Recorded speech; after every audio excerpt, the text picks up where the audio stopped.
नमस्कार दोस्तों, आपका स्वागत है हमारे चैनल विचार वृद्धि पर। घर पर आई बहू, पत्नी तथा अन्य किसी भी स्त्री को यह एक चीज अवश्य देनी चाहिए।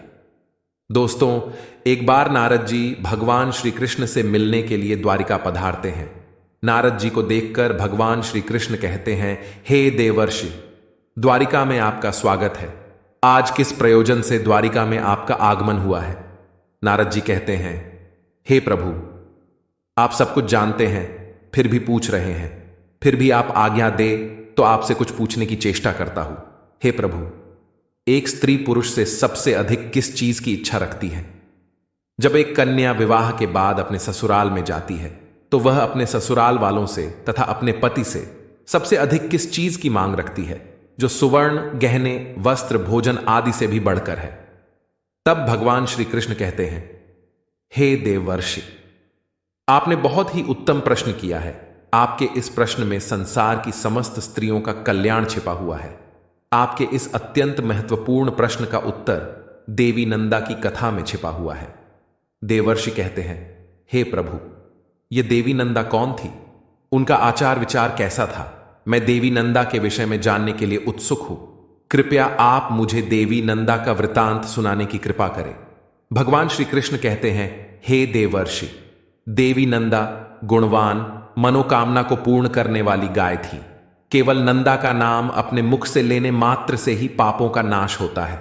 देवी नंदा की यह महान कथा सुनने मात्र से ही मनुष्य के समस्त दुखों का नाश होता है और उसे सुख समृद्धि प्राप्त होती है। देवी नंदा महान, पुण्यवान तथा समस्त मनोरथों को पूर्ण करने वाली साक्षात देवी है। इसीलिए आज मैं आपको इस महान नंदा की कथा सुनाता हूं। इसीलिए आप ध्यानपूर्वक इसे पूरा जरूर सुनिए। देवर्षि कहते हैं, हे प्रभु, आज मेरा बड़ा सौभाग्य है कि आपके मुख से मुझे देवी नंदा की कथा सुनने को मिल रही है। मैं इस कथा को पूरा अवश्य सुनूंगा और इसका प्रचार करूंगा। फिर भगवान श्री कृष्ण कहते हैं, हे देवर्षि, पूर्व काल में पृथ्वी लोक पर प्रभंजन नाम से प्रसिद्ध एक महाबली राजा रहा करते थे। एक दिन महाराज प्रभंजन रथ में बैठकर शिकार करने के लिए जाते हैं। जंगल में वे शिकार करने के लिए इधर उधर घूम रहे होते हैं। तभी उन्हें जंगल में झाड़ियों के बीच एक हिरनी दिखाई पड़ती है। महाराज ने तुरंत अपना बाण निकाला और उस हिरनी की ओर छोड़ दिया। बाण लगते ही हिरनी घायल हो गई और चारों ओर देखने लगी तो उसकी दृष्टि महाराज प्रभंजन पर पड़ी। महाराज को हाथ में धनुष्य लेकर खड़ा हुआ देखकर हिरनी बोलने लगी, अरे दुष्ट, ये तूने क्या कर दिया? तुम्हारा यह कर्म पाप से भरा हुआ है। मैं निर्भय होकर इस वन में अपने बछड़े को दूध पिला रही थी। ऐसी अवस्था में तूने मुंह निरपराध हिरनी को अपने बाण का निशाना बनाया। तू बहुत निर्दयी और क्रूर है। शास्त्र कहते हैं कि बच्चे को स्तनपान करती हुई स्त्री की ओर देखना भी महापाप होता है। तूने तो मेरी हत्या करने की चेष्टा की है। अब मेरी मृत्यु के बाद मेरे बछड़े का क्या होगा?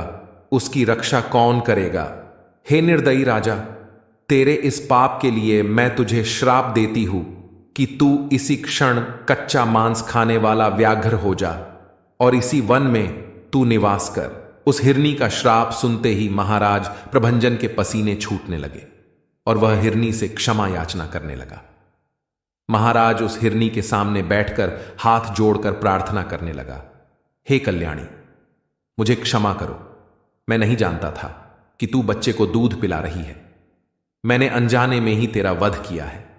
कृपया मेरी इस भूल को क्षमा करो और मुझे इस श्राप से मुक्ति की अवधि बताओ।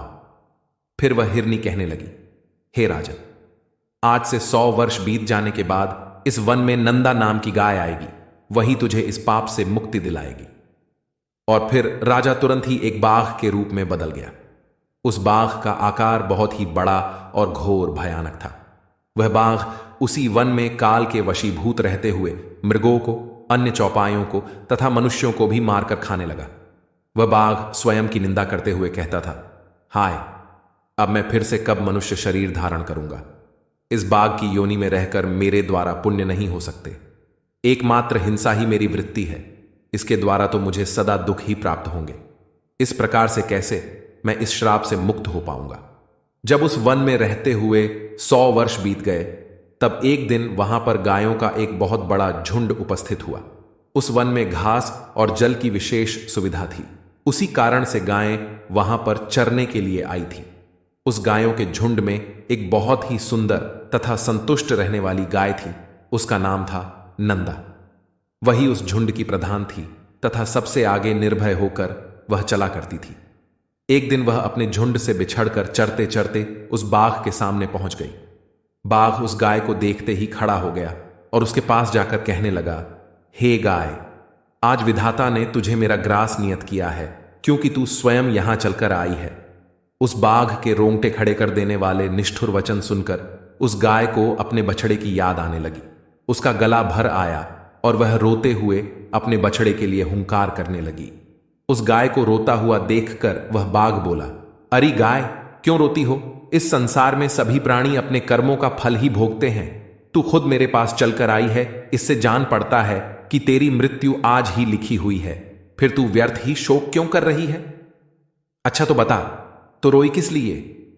उस बाघ की बात सुनकर नंदा ने कहा, हे बाघ, तुम्हें नमस्कार है। मेरा सारा अपराध क्षमा करो। मैं जानती हूं कि तुम्हारे पास आए प्राणी की रक्षा असंभव है, अतः मैं अपने जीवन के लिए शोक नहीं कर रही हूं। मेरी मृत्यु तो एक न एक दिन होगी ही, किंतु हे बाघ, मैंने अभी कुछ ही समय पहले एक बछड़े को जन्म दिया है। यह मेरा पहला बछड़ा होने के कारण वह मुझे बहुत प्रिय है। मेरा बछड़ा अभी दूध पीकर ही जीवन चलाता है, घास तो वह खा नहीं सकता। इस समय वह घर में बंधा हुआ है और भूख से पीड़ित मेरी राह देख रहा है। उसी के कारण मुझे शोक हो रहा है। मेरे ना होने पर मेरा बछड़ा कैसे जीवन चलाएगा? मैं पुत्र स्नेह के वशीभूत हूं और उसे दूध पिलाना चाहती हूं। मुझे थोड़ी देर के लिए जाने दो।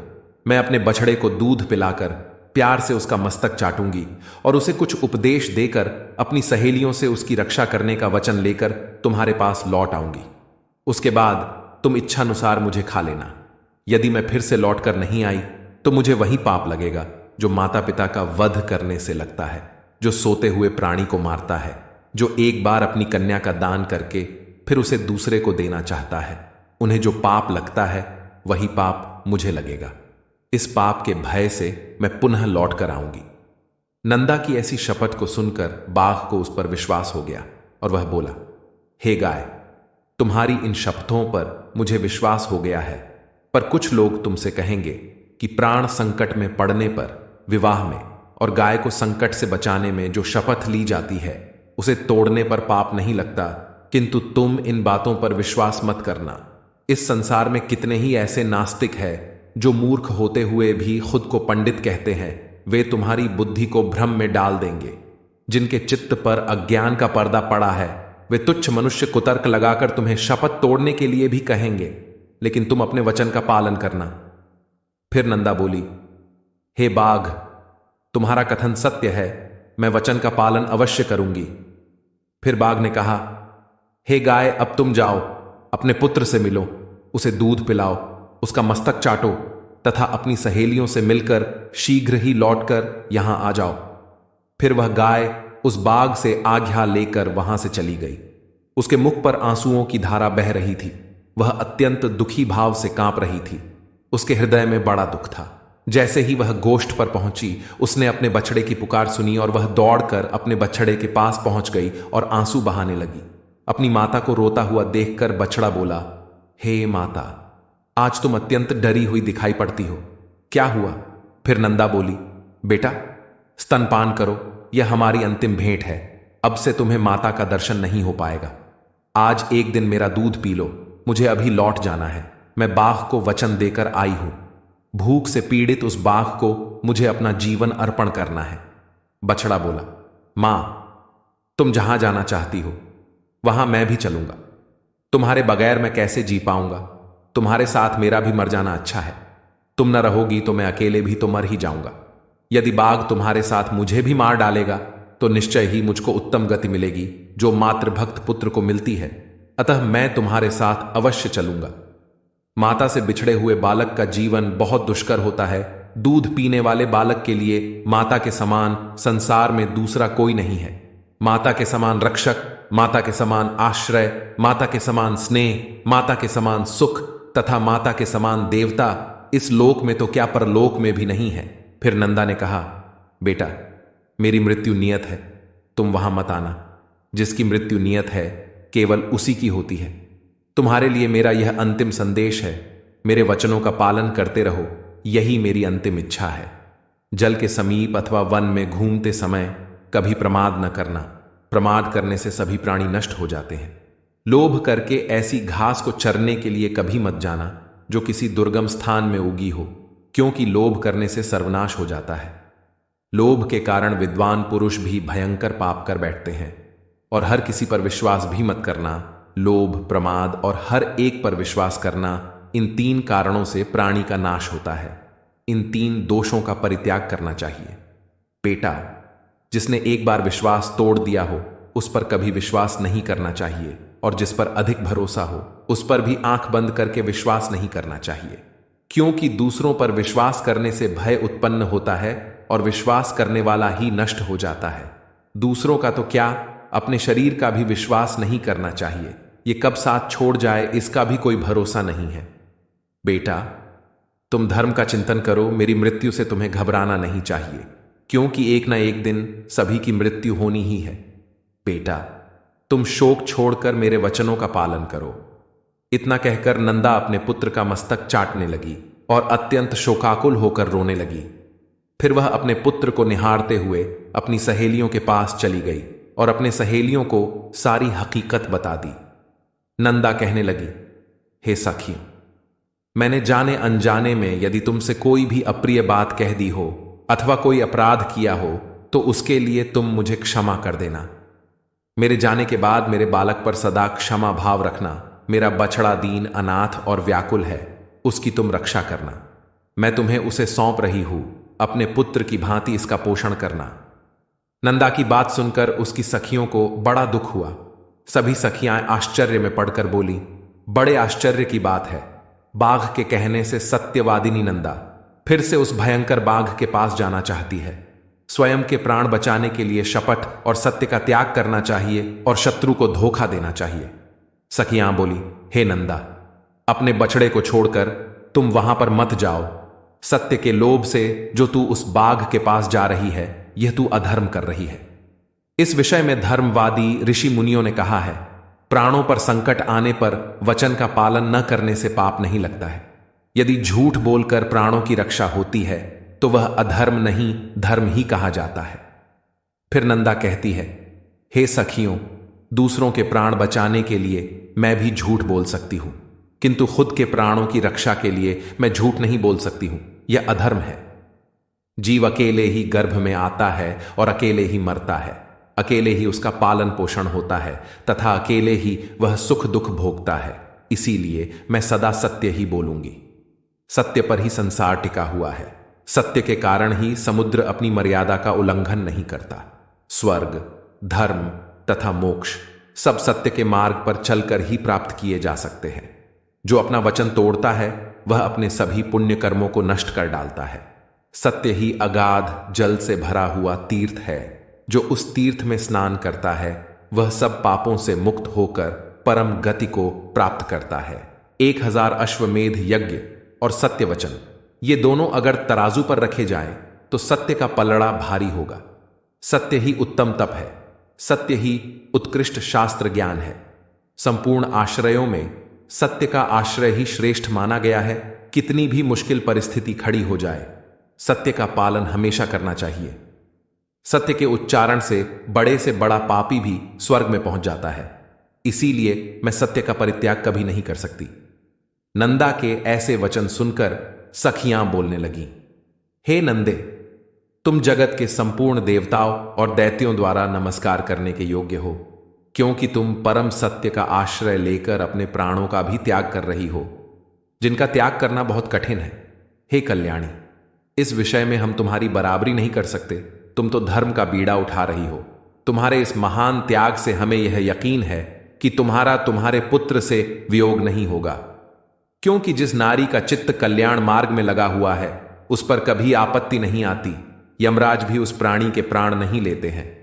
उसके बाद सभी से मिलकर नंदा समस्त गो समुदाय की परिक्रमा करके वहां के देवताओं और वृक्षों से विदा लेकर उस जंगल की ओर चल पड़ी। नंदा उस स्थान पर जा पहुंची जहां पर वह तीखी दाढ़ों वाला और भयंकर आकार वाला वह मांसभक्षी बाघ बैठा हुआ था। उसके पहुंचने के साथ ही उस गाय का बछड़ा बहुत तेजी से दौड़ता हुआ वहां पर आ गया और अपनी माता तथा उस बाघ के बीच में आकर खड़ा हो गया। बछड़े को देखकर वह नंदा गाय उस बाघ से बोली, हे बाघ, मैं सत्य धर्म का पालन करती हुई तुम्हारे पास आ गई हूं। अब तुम केवल मुझे खाकर अपनी तृप्ति करो, किंतु मेरे बछड़े को जीवन दान दो। फिर वह बाघ बोला, हे गाय, तुम तो बड़ी सत्यवादिनी निकली। हे कल्याणी, तुम्हारा स्वागत है।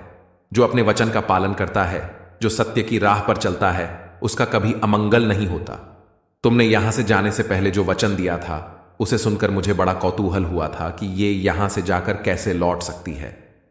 तुम्हारे सत्य की परीक्षा के लिए ही मैंने तुम्हें भेज दिया था, अन्यथा मेरे पास आकर तुम जीवित नहीं लौट सकती थी। लेकिन मेरा वह कौतूहल पूरा हुआ। मैं तुम्हारे भीतर सत्य की खोज कर रहा था, वह मुझे मिल गया। इस सत्य के प्रभाव से मैं तुम्हारे प्राणों को बख्श देता हूं। आज से तुम मेरी बहन हो और यह तुम्हारा पुत्र मेरा भांजा हो गया। हे कल्याणी, तुमने अपने आचरण से मुझ जैसे महापापी को यह उपदेश दिया है कि सत्य पर ही संपूर्ण लोक टिका हुआ है, सत्य के ही आधार पर धर्म टिका हुआ है। हे देवी, जो तुम्हारा दूध पीते हैं वे सभी धन्य हैं, कृतार्थ है, उन्होंने पुण्य प्राप्त किया है, उनका जन्म सफल हुआ है। गायों में ऐसा सत्य है, यह देखकर अब मुझे अपने जीवन से घृणा हो रही है। अब मैं भी वह कर्म करूंगा जिसके द्वारा मैं पाप से छुटकारा पाऊं। अब तक मैंने हजारों जीवों को मारा और खाया है। मैं महापापी, दुराचारी और निर्दयी हूं। पता नहीं इस पाप के कारण किस लोक में जाना पड़ेगा। बहन, इस समय मुझे पापों से शुद्ध होने के लिए कौन सी तपस्या करनी चाहिए, उसे संक्षेप में बताओ। फिर वह गाय बोली, हे बाघ भाई, विद्वान पुरुष सत्य युग में तप की प्रशंसा करते हैं और त्रेता में ज्ञान की, तथा द्वापर युग में यज्ञ को उत्तम कहा गया है और कल युग में एकमात्र दान को ही श्रेष्ठ माना गया है। सभी दानों में एक ही दान सर्वश्रेष्ठ है, वह है समस्त प्राणियों को अभय दान। इससे बढ़कर दूसरा कोई दान नहीं है। जो समस्त प्राणियों को अभय दान देता है, वह सभी प्रकार के भय से मुक्त होकर परब्रह्म को प्राप्त होता है। अहिंसा के समान न कोई दान है और न कोई तपस्या है। जिस प्रकार से हाथी के पैर के चिन्हों में सभी प्राणियों के पैर के चिन्ह समा जाते हैं, उसी प्रकार से अहिंसा के द्वारा सभी धर्म प्राप्त हो जाते हैं। पुरुष को अपनी पत्नी की सदैव रक्षा करनी चाहिए। जो पुरुष अपनी पत्नी को अभयदान देता है, उसकी पत्नी 7 जन्मों के लिए उसी की हो जाती है। शरण में आई हुई स्त्री को अभयदान देना चाहिए। जिस पुरुष से किसी भी स्त्री को भय नहीं लगता, वह पुरुष तीनों लोकों में कीर्ति प्राप्त करता है। जो कभी किसी स्त्री के साथ हिंसा नहीं करता, जो सदैव स्त्रियों की रक्षा करने में तत्पर रहता है, उसे विष्णु लोक की प्राप्ति होती है। स्त्री का वध करने वाले को कुंभीपाक नरक में डाला जाता है। इसीलिए पुरुष का यह कर्तव्य होता है कि वह अपनी पत्नी की रक्षा करे, उसे अभय दान दे। जिस व्यक्ति से सभी को भय लगता है, जो दूसरों में डर निर्माण करता है, जो दूसरों के साथ हिंसा करता है, वह सबसे बड़ा पापी है। और जो सभी से प्रेम करता है, सभी पर दया दिखाता है, जो सभी को अभय दान देता है, वह तीनों लोकों में कीर्ति प्राप्त करता है। यही परम कल्याण का साधन है, जिसे मैंने संक्षेप में तुम्हें बताया है। फिर बाघ ने कहा, हे देवी, पूर्व काल में मैं एक राजा था, किंतु एक मृगी के श्राप के कारण मुझे बाघ का शरीर प्राप्त हुआ था। तब से मैं निरंतर प्राणियों का वध कर रहा था, जिस कारण से मैं सारी बातें भूल गया था। इस समय तुम्हारे संपर्क से और उपदेश से मुझे फिर से सब कुछ स्मरण हो गया है। हे देवी, अब मैं तुमसे एक प्रश्न पूछता हूं, तुम्हारा नाम क्या है? वह गाय बोली, मेरे स्वामी का नाम नंद है और उन्होंने ही मेरा नाम नंदा रख दिया है।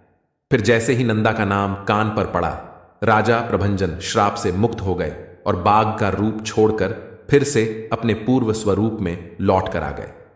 फिर उसी क्षण नंदा का दर्शन करने के लिए साक्षात धर्मराज उस स्थान पर आ गए और बोलने लगे, हे नंदा, मैं धर्म हूं, तुम्हारी सत्यवाणी से आकर्षित होकर यहां आया हूं।